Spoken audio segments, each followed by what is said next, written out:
ിൽ നിന്ന് അൻവർ പാലേരി കൂടി ചേരുന്നുണ്ട്. പ്രത്യേകിച്ച് GCC രാഷ്ട്രങ്ങളിൽ മധ്യേഷ്യയിലെ രാജ്യങ്ങളിലൊക്കെയും മുന്നറിയിപ്പും ജാഗ്രതയും തുടരുകയാണ്. അൻവർ പാലേരി, നമ്മൾ നേരത്തെ തന്നെ പറഞ്ഞതാണ്, ബഹ്റൈനിൽ ജാഗ്രതാ നിർദ്ദേശം നൽകുന്നു, സ്കൂളുകൾ ഓൺലൈനാക്കി മാറ്റുന്നു. അടുത്ത 2 ദിവസങ്ങളിൽ പുതിയ ഏതെങ്കിലും മാർഗനിർദ്ദേശങ്ങൾ പ്രവാസികൾക്കടക്കം ബാധിക്കുന്ന തരത്തിൽ അവർ ശ്രദ്ധിക്കേണ്ട എന്തെങ്കിലും മാർഗനിർദ്ദേശങ്ങൾ വരുന്നുണ്ടോ? എങ്ങനെയാണ് നിലവിലത്തെ സാഹചര്യത്തെ GCC രാഷ്ട്രങ്ങൾ നോക്കിക്കാണുന്നത്? ഗോകുൽ, വളരെ വലിയ ഒരു ആശങ്കയിലൂടെയാണ് തീർച്ചയായും GCC രാജ്യങ്ങൾ കടന്നു പോകുന്നത്. എങ്കിൽ പോലും ഏതെങ്കിലും തരത്തിലുള്ള ഒരു അടിയന്തര സാഹചര്യം ഉണ്ടായാൽ അതിനെ നേരിടാൻ എല്ലാ ഗൾഫ് രാജ്യങ്ങളും ഒരുപോലെ പൂർണ്ണ സജ്ജമാണ്.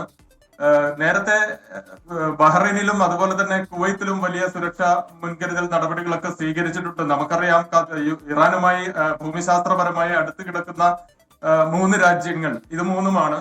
UAE കുറച്ചകലെയാണ്, അതുപോലെ തന്നെ സൗദിയും കുറച്ച് അകലെയാണ്, പിന്നെ ഒമാൻ വളരെ അകലെ കിടക്കുന്ന ഒരു പ്രദേശമാണ് GCC രാജ്യമാണെങ്കിൽ പോലും.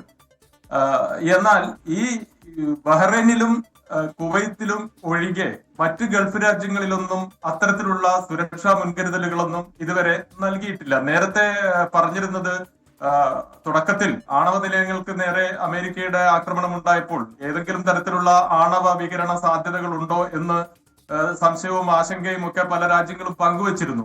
എന്നാൽ അങ്ങനെ ഒരു തരത്തിലുള്ള യാതൊരു അപകട സാധ്യതയും ഇതുവരെ ഉണ്ടായിട്ടില്ല എന്ന് ഉറപ്പാക്കിയിട്ടുണ്ട്. എല്ലാ രാജ്യങ്ങളുടെയും, അതായത് ആണവ ഇത്തരം കാര്യങ്ങളൊക്കെ, പാരിസ്ഥിതികമായ കാര്യങ്ങളും മറ്റ് സംഗതികൾക്ക്, ന്യൂക്ലിയർ എനർജിയുമായിട്ട് ബന്ധപ്പെട്ട അത്തരം പരിശോധനകളൊക്കെ വളരെ സജീവമായി ഓരോ നിമിഷവും പരിശോധിച്ചുകൊണ്ടിരിക്കുന്നുണ്ട്. എന്നാൽ ഇതുവരെ അത്തരത്തിലുള്ള യാതൊരു അപകട സാധ്യതയും ഉണ്ടായിട്ടില്ല. പിന്നീട് രണ്ടാമത് പറഞ്ഞതുപോലെ മറ്റേതെങ്കിലും തരത്തിലുള്ള ഒരു അപകട സാധ്യത ഉണ്ടാവുകയാണെങ്കിൽ അതിനെ നേരിടാനുള്ള എല്ലാ സജ്ജീകരണങ്ങളും മുഴുവൻ ഗൾഫ് രാജ്യങ്ങളും ഇതിനോടകം സ്വീകരിച്ചിട്ടുണ്ട്. നേരത്തെ ബഹ്റൈനിൽ ഈ പറഞ്ഞതുപോലെ സ്കൂളുകൾക്ക് നിർദ്ദേശം നൽകിയിട്ടുണ്ട്, ഓൺലൈൻ ക്ലാസ്സുകളിലേക്ക് മാറാൻ നിർദ്ദേശം നൽകിയിട്ടുണ്ട്, സർക്കാർ സ്ഥാപനങ്ങൾ വർക്ക് ഫ്രം ഹോം ആക്കിയിട്ടുണ്ട്, അതുപോലെ പ്രധാന നിരത്തുകൾ ഒഴിച്ചിടാനുള്ള ഒരു നിർദ്ദേശം നൽകിയിട്ടുണ്ട്, സാധാരണ ജനങ്ങൾ വളരെ അത്യാവശ്യത്തിന് മാത്രമേ പ്രധാന പാതകൾ ഉപയോഗിക്കാവൂ എന്നുള്ള നിർദ്ദേശം നൽകിയിട്ടുണ്ട്. കുവൈത്തിൽ അതുപോലെ തന്നെ ഏതെങ്കിലും തരത്തിൽ ജനങ്ങളെ ഒഴിപ്പിക്കേണ്ട ഒരു സാഹചര്യമോ മറ്റോ ഉണ്ടായാൽ ആളുകൾക്ക് ഷെൽട്ടർ സംവിധാനത്തിന് അവിടെയുള്ള സർക്കാർ മന്ത്രാലയങ്ങൾ,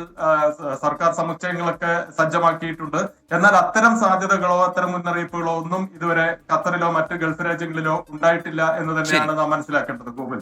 ശരി, അൻവർ പാലേരിയും മുഹമ്മദ് അൻവറുമാണ് വിവരങ്ങൾ നൽകിയത്. ഏതായാലും GCC രാഷ്ട്രങ്ങളടക്കം കടുത്ത ആശങ്കയുണ്ട്, ഒപ്പം തന്നെ ജാഗ്രതയിലുമാണ് ഈ സാഹചര്യങ്ങളെ, ഒപ്പം ഇറാന്റെ അടുത്ത നീക്കത്തെ നോക്കിക്കാണുന്നത്.